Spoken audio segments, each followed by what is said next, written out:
Últimas noticias hoy 21 de octubre 2018. Vertical. Falleció el político y periodista Abdón Espinosa Valderrán. El exministro de Hacienda murió este sábado en Bogotá a los 96 años.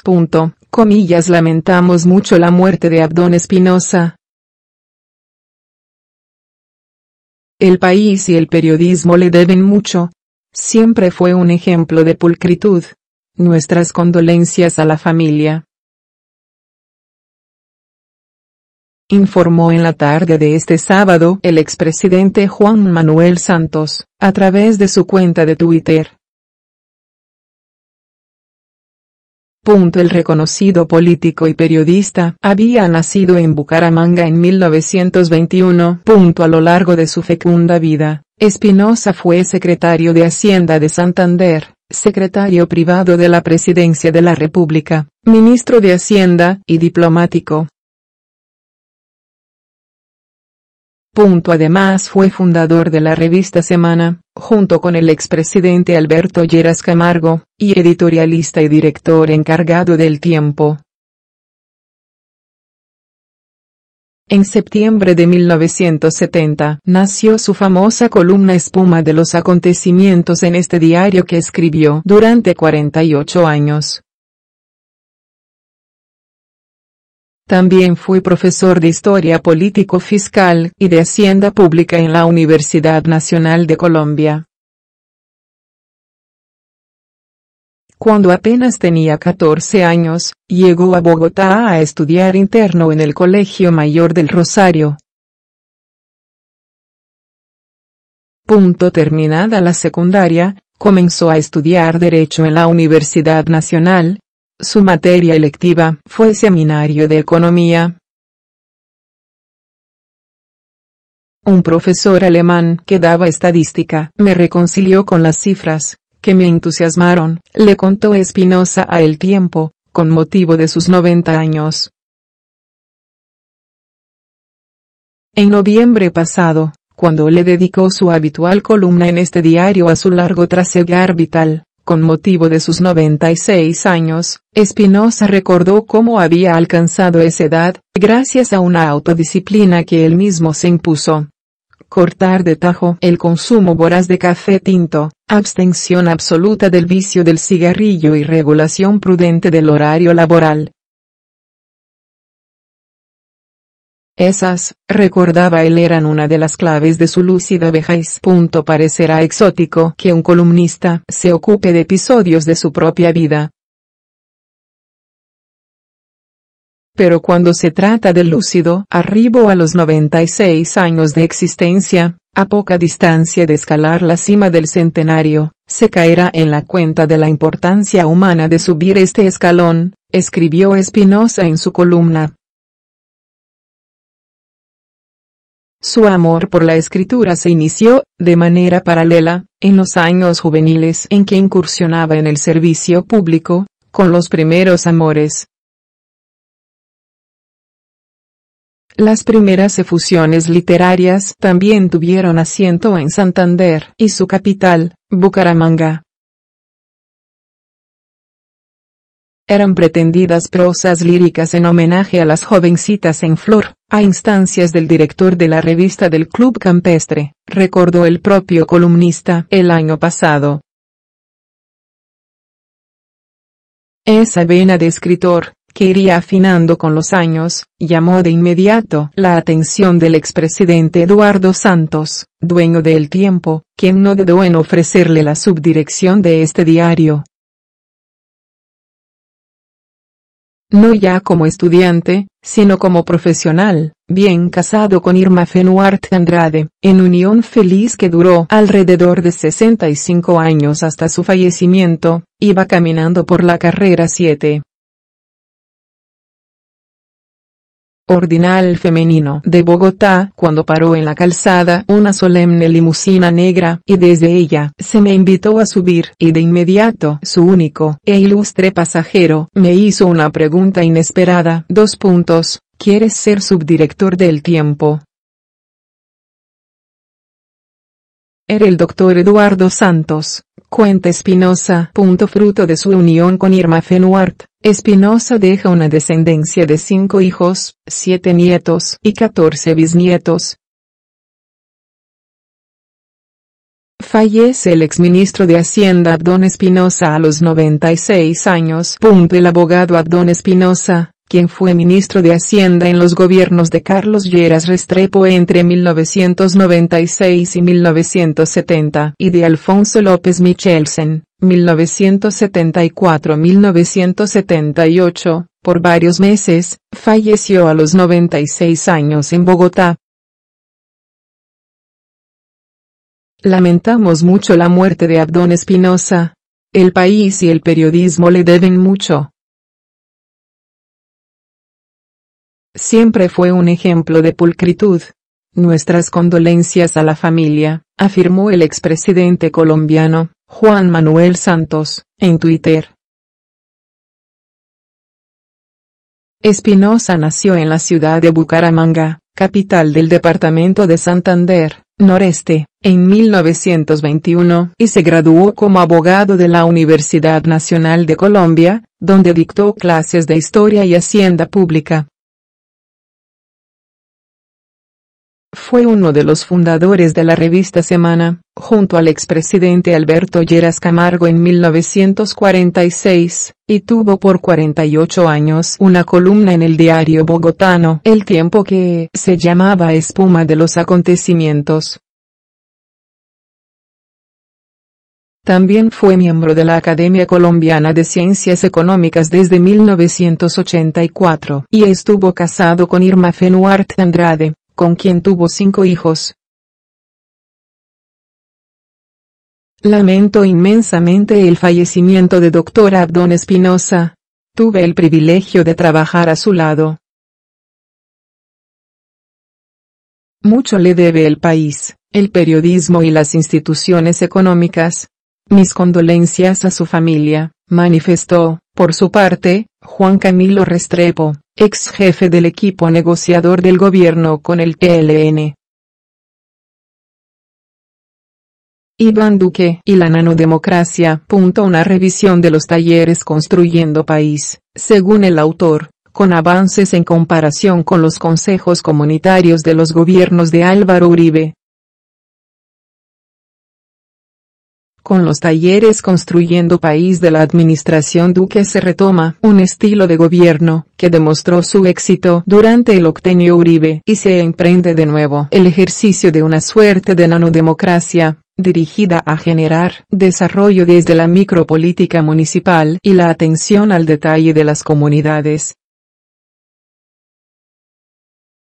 El propósito es construir prosperidad, armonizando las fuerzas centrípetas del micropoder local con las centrífugas del macropoder nacional, en un flujo en doble carril que va desde la periferia de la vereda hacia el centro de la capital y viceversa, del caserío a la urbe. De esta manera, el desarrollo se construye desde los cimientos de las demandas e inquietudes del individuo, esencia primigenia de la sociedad. Por nanodemocracia hacemos referencia a una aproximación que traspasa las gruesas telas de la macropolítica tradicional para observar las fibras de los intereses locales, adentrarse en las minúsculas estructuras de las comunidades municipales, conocer de primera mano las necesidades específicas de los ciudadanos y buscar la hechura de mejores políticas públicas desde y para los escenarios micro del país. En estos talleres el país ha visto a Duque tomar a mano atenta nota y gobernar con cuaderno y zarpie. Duque ordena acá, allá y acullá, como en Girardot. Ministro, por favor, no se vaya sin darse una pasadita por el hospital y escuchar a médicos y pacientes. Allí le compró una guitarra eléctrica a un artesano cundinamarqués que expuso su emprendimiento en la Feria Paralela de Economía Naranja. El jefe de Estado les exige plazos de cumplimiento a los miembros del gabinete, bajo la premisa de que una fecha hace la diferencia entre un sueño y una realidad. Enamaga instruyó al ministro de Vivienda para que en marzo de 2019 se haga entrega del alcantarillado operativo del municipio. En Finlandia se concertó la entrega de una ambulancia para el hospital, de un carro extintor de incendios para los bomberos voluntarios y la adecuación de la Casa de la Cultura para convertirla en un centro Sacúdete. En la Unión, definió con la ministra de Transporte la construcción de vías terciarias para que agricultores y microempresarios puedan transportar y comercializar sus productos. En San Jacinto, pidió al ministro de Ambiente trabajar en la declaración de María la Baja como el primer distrito para la gestión integral de los recursos naturales. Se tomó una selfie con un delegado de las comunidades LGTBI del departamento de Bolívar, y le recibió un botón arcoíris de su movimiento. En Villavicencio solicitó a Planeación Nacional que se estudie la factibilidad de un cable turístico y de transporte hasta San Juanito. En Uribia lanzó el proyecto Guajira Azul para llevar el servicio de agua en zonas urbanas de 9 a 16 horas diarias y pasar de una cobertura rural de agua potable del 4% al 70%. Los talleres Construyendo País se realizarán también allende las fronteras y el primero tuvo lugar en Nueva York el 23 de septiembre, con ocasión de la presencia del presidente Duque en esa ciudad para atender su primera Asamblea General de Naciones Unidas. Estos eventos, que buscan la práctica de la nanodemocracia también en escenarios exteriores, reconocen la importancia de las comunidades colombianas que habitan fuera del país. Más de 500,000 de colombianos se encuentran registrados en los 117 consulados del país, si bien se calcula que el total de connacionales en el exterior ronda los 7 millones de personas, el 15% de nuestra población. Las remesas de la diáspora colombiana podrían superar los 6.000 millones de dólares a finales del presente año, el 1,5% del PIB. El ejercicio de la nanodemocracia por parte de Duque no se limita a esos talleres municipales sabatinos, sino que se extiende a casi todos sus demás actos entre semana. El mandatario se reúne en un solo día con las 5 cortes para abordar la reforma a la justicia. Preside la mesa técnica para la lucha contra la corrupción, con una amplia y variopinta representación de partidos y movimientos que no se veía desde la Constituyente del 91. En su condición de comandante en jefe de las fuerzas militares, pasa revista a las guarniciones militares y de policía en todas las esquinas del territorio patrio que visita. Come perro caliente en las bombas de gasolina. Hace fila en un teatro público para entrar como cualquier parroquiano a cine con sus hijos. Quiso quedarse a vivir en su apartamento familiar, aunque al final primó el respeto por la tranquilidad de sus vecinos. Nanodemocracia de saco y corbata entre lunes y viernes, nanodemocracia de camisa remangada el fin de semana. La politóloga Cristina de la Torre calificó de neopopulismo el estilo de gobierno al detal y a domicilio que practicó Uribe durante sus 2 gobiernos, y que, con su propia impronta, busca ahora retomar Duque como marca de su administración. Precisamente se afirma que la cercanía de Uribe con la población es no solo la causa que explica su alta popularidad, según Inbamer 80% al final de su segundo mandato, versus Gaviria 57%, Samper 32%, Pastrana 20% y Santos 35%, sino también la fuente del efecto teflón que se le atribuye. No obstante, la causalidad podría verse también al revés. El ejercicio de la nanodemocracia podría operar como un boomerang que se retorna y golpea la credibilidad presidencial cuando los plazos se ignoran y los proyectos se incumplen. Contracara de la crítica del neopopulismo sería afirmar que es objetivo de ese estilo presidencial la promoción de una suerte de neodemocracia participativa del siglo XXI. Y es que si bien es cierto que los gobernantes más dinámicos e involucrados con los ciudadanos tienen por definición mejores índices de popularidad que los mandatarios más desconectados y alejados de las realidades del cuerpo político que dirigen, también lo es que el buen gobierno implica no solo parecer, sino fundamentalmente ser, y no solo prometer, sino principalmente hacer.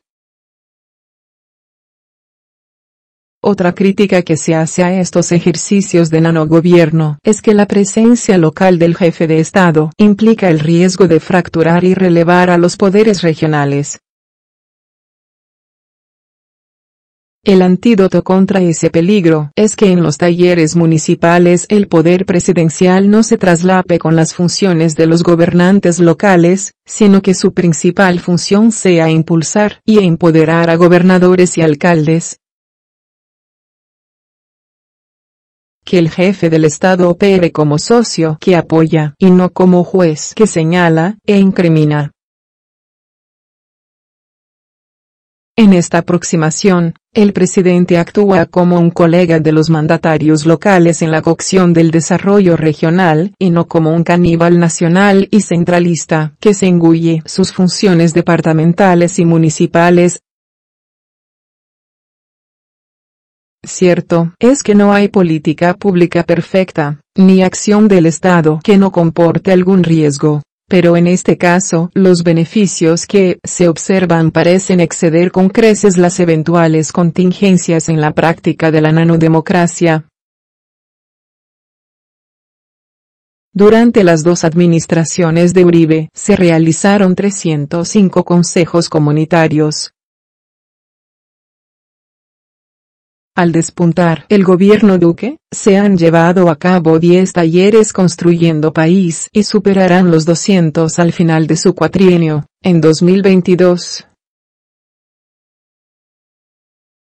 Predica el adagio anglosajón que el diablo está en los detalles, para significar que en las estructuras micro de una problemática se encuentra la trampa de su no realización, al tiempo que en esos pequeños entramados, que a primera vista parecen irrelevantes, también está la clave de la ejecución de buenas y eficientes políticas públicas.